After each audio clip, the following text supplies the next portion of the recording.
പോത്തിന്റെ ശബ്ദം കേട്ട് ചെന്ന് നോക്കുമ്പോൾ സങ്കടപ്പെടുത്തുന്ന ഒരു കാഴ്ചയാണ് ഞാൻ കണ്ടത്. അവിടെ കുറെ പട്ടിക്കുഞ്ഞുങ്ങൾ നിൽപ്പുണ്ടായിരുന്നു. അതിലൊന്നിന്റെ തല ആ പൈപ്പിൽ കുടുങ്ങിക്കിടക്കുമായിരുന്നു. അതിന്റെ അമ്മയെ നോക്കിയിട്ട് അവിടെ ഒന്നും കണ്ടില്ല. പിന്നൊന്നും നോക്കിയില്ല. ജീവന് വേണ്ടി പെടുന്ന ആ പട്ടിക്കുഞ്ഞിനെ എങ്ങനെയെങ്കിലും രക്ഷിക്കണമെന്നായിരുന്നു എൻ്റെ ചിന്ത.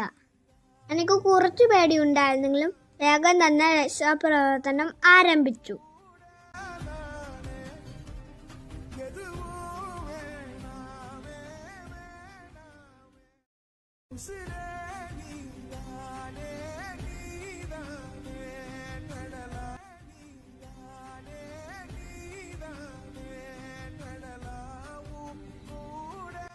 കുറച്ചു നേരത്തെ പരിശ്രമത്തിനൊടുവിൽ അതിന്റെ തല പുറത്തെടുത്തു.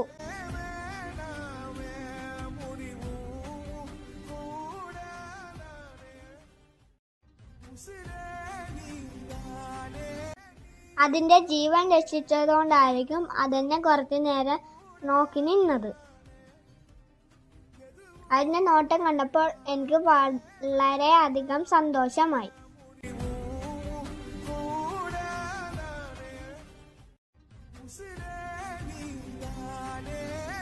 പുല്ലിന്റെ ഇടയിൽ തറഞ്ഞു കിടക്കുന്ന ആ പൈപ്പ് എടുത്ത് മാറ്റാം, അല്ലെങ്കിൽ ഇനിയും ഒരു ജീവൻ അതിനകത്ത് അകപ്പെട്ടു പോകും.